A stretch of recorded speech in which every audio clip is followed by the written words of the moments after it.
What's up everyone? Welcome back to another video. It's day 4 of commercial diving school, and I just wanted to say hope y'all are having an awesome day. Thanks for tuning into this video. If you're new to the channel, make sure you hit that subscribe button, and without further ado, let's jump into the video.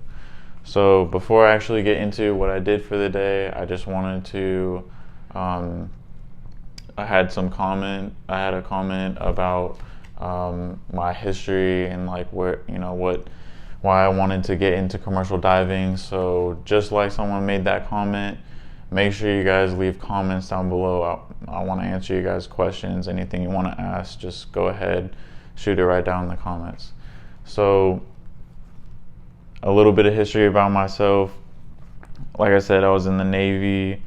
My rate was machinist mate auxiliary, so that division was on submarines, and so I was on a submarine for about 3 years after I got out of A school, and then I got out of active duty, and then for about 3 years I went IRR, which is inactive ready reserves, where if you sign up, you do like an 8-year contract, and 4 years is active duty, and then you get out of active duty, you still have whatever, it depends, but let's just say you have 4 years left of inactive to fulfill that 8-year contract. So I did that. While I did that, right after I got out of the Navy, like off of active duty, I went into college. So I started using my GI Bill right away, and I got my bachelor's degree in psychology. While I was going to school, I also used my GI Bill to get my dive master for recreational scuba diving, and then I'm actually using the last bit of my GI Bill for commercial diving school. And then, so after I got out of the Navy, it was about 4 years total. So, because now it's 2020, so about 4 years after I got out of the Navy, now I'm at commercial diving school. And I decided to go the commercial diving route because like I said, I did scuba PADI certification for dive master, because I live out in Hawaii, and obviously you can tell that Hawaii is like big on ocean and snorkeling and scuba diving and all that, and I kind of wanted to get into diving because the first time I went diving, I really loved it, and I kind of wanted to make some kind of career out of it.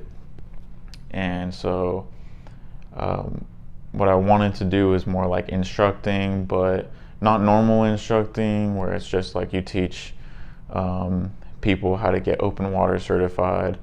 I wanted to do more technical diving, so somebody wants to learn like a really specific skill, I have that ability to teach them that specific, not right now, but I wanted to do that in the future. And then I had a conversation with somebody about commercial diving, and they said that you kind of want to go that route first when your body is like young and you still have good joints and back and all that kind of stuff, and you kind of want to get into the instructing and teaching realm later on when your body starts breaking down, because then you can kind of slow down. You can kind of make your own business pretty much, where you take on clients who want to learn like real specific technical diving later on, when you're just in a teaching role and not in a super mechanical fix it, breaking down your body kind of role. So that's a real long explanation for why I chose to go to commercial diving school. Plus it's cool, but y'all knew that. And so without further ado, let's get into that day. So today was pretty eventful. We actually got into a swimming pool and put on the hats. So the helmets you wear for commercial diving, they use the terminology of hat.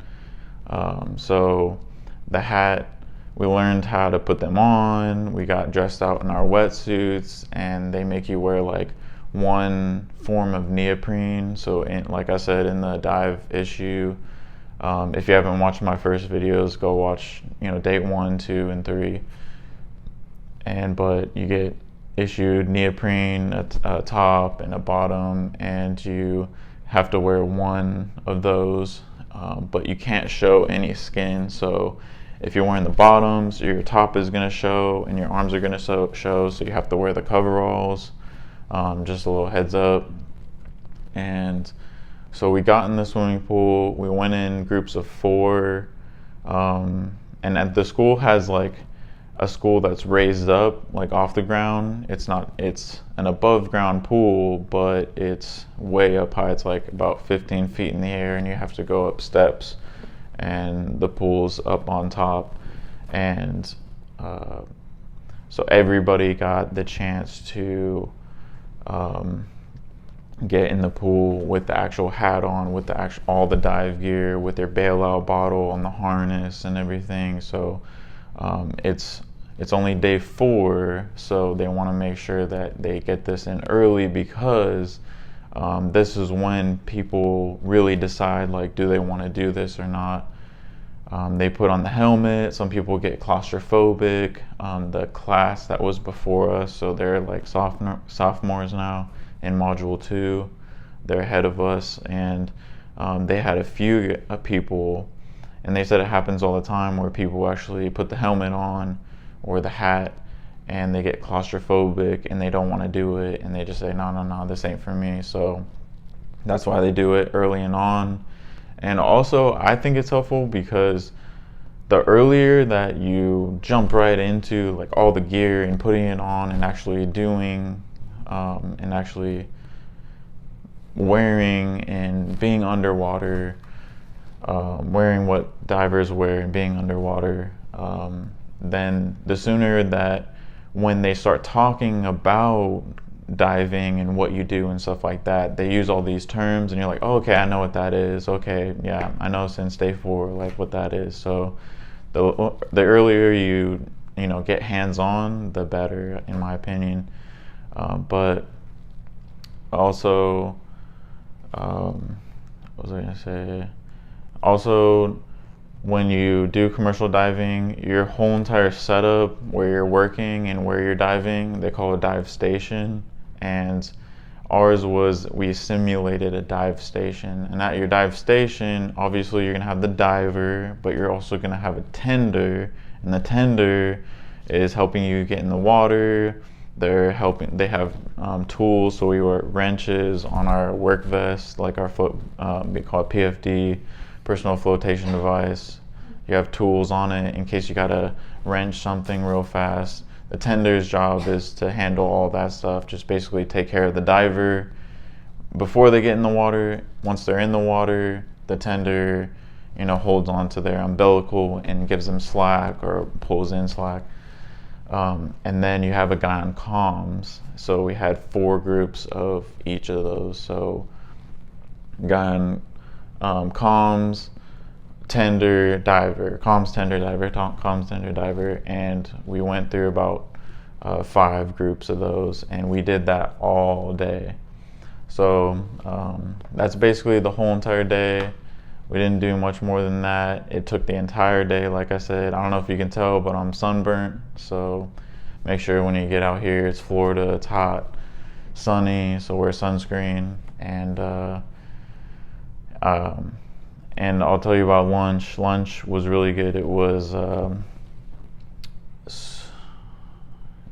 mushroom Swiss burger, and they had curly fries, and what was the other thing they had? And they had mac and cheese. So they gave you all that stuff. It was pretty good.